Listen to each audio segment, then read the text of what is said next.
Picture standing on a small island in northern Michigan, surrounded by blue water, steep limestone bluffs, and a tranquil atmosphere free of cars. Most visitors know Mackinac Island today as a state park, famous for its horse-drawn carriages, fudge shops, and the iconic Fort Mackinac. Yet, between 1875 and 1895, this very spot was recognized by the federal government as Mackinac National Park, the second national park in American history. That fact alone surprises many people, because we usually associate national parks with gigantic landscapes out west, like Yellowstone. But for 20 years, Mackinac was under federal stewardship, until shifting politics and local interests returned the island to state control.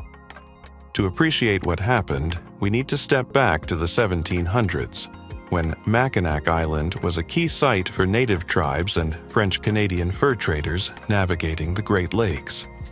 The British built Fort Mackinac in 1780, controlling the crucial strait between Lake Michigan and Lake Huron. After the War of 1812, the U.S. took over the fort, which continued to guard this vital passage. Over time, though, conflict gave way to tourism. Steamboats began ferrying curious travelers who found the island's moderate summers and dramatic shorelines a refreshing getaway from urban life. The island's growing popularity made certain officials see a chance to preserve its natural and historical character on a grander scale. In 1872, Yellowstone had been named our first national park, fueling a national conversation about conserving special sites. Only 3 years later, in 1875, the U.S. declared Mackinac as the country's second official national park.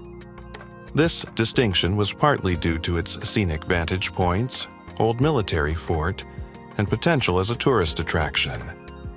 But it was also because federal leaders believed permanent protection would elevate the island's status, attracting visitors to its high bluffs and clear waters, all while maintaining the fort for strategic readiness in case of future military need. Despite the designation, Mackinac's position within the national park system was never as secure as Yellowstone's. The island was small, the weather could be unpredictable, and it lacked large-scale geological marvels like geysers or canyons. Compared to sprawling western parks, Mackinac received limited federal funding and oversight.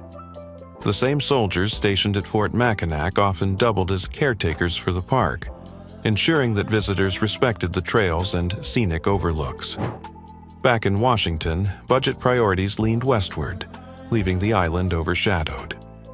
Locally, many residents welcomed the publicity of national park status, but there was also a sense that federal control might limit their ability to shape the island's future.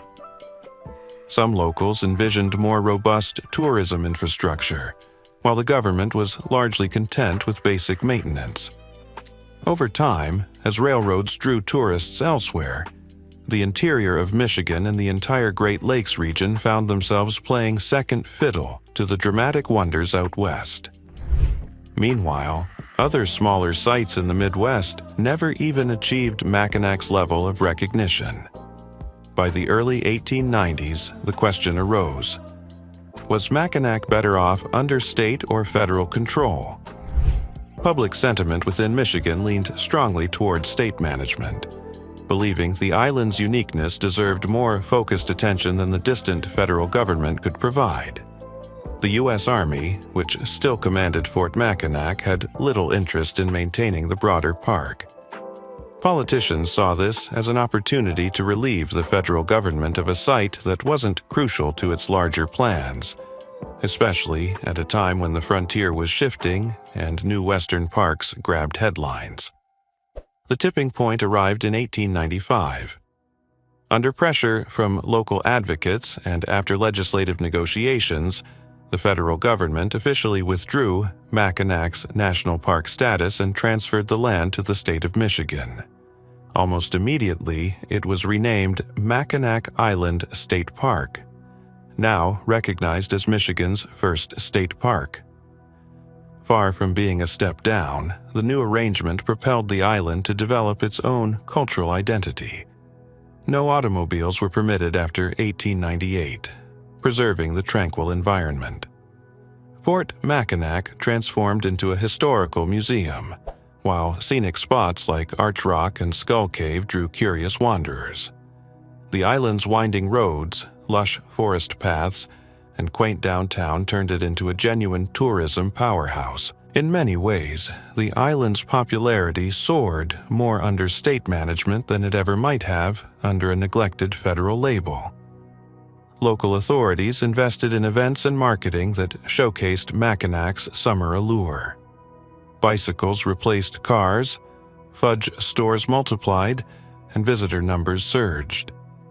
Today, Mackinac Island is a beloved destination, known for its horse-drawn carriage rides, Victorian architecture, and the very fort that once helped define its federal status.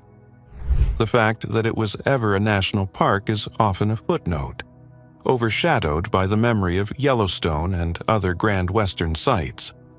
Reflecting on Mackinac National Park's 20-year run reveals that not every national park is destined to remain forever under federal jurisdiction. Sometimes, local control and specific regional passions serve a place better. The island's tranquil ambiance owes much to the no-cars policy, a decision Michigan authorities championed to keep the historical charm intact. It's likely the federal government wouldn't have been so quick to ban automobiles. Instead, local stewardship shaped the island's character in ways that the Department of the Interior might never have pursued. So, Mackinac's story stands as a curious chapter in American park history. It was designated our second national park, then quietly handed over to the state, yet thrived in its own distinct way. While Mackinac National Park ceased to exist in name, the island remains a preserved haven, echoing the ethos of conservation and heritage that national parks embody. It's both a piece of Great Lakes history and a reminder that sometimes smaller sites flourish under different levels of governance. That's the charm of Mackinac, a slice of America's park legacy that wasn't meant to stay federal, but still endures as a protected jewel of the Great Lakes region, bridging past and present in its own timeless style. That wraps up our look at how a once official national park changed over time. Curious about other sites that shared a similar fate? We've explored Sully's Hill in North Dakota and more. Check out those videos in our series for more surprising stories of America's lost or rebranded parks. Thanks for watching, and remember, sometimes the name changes, but the land still holds its magic.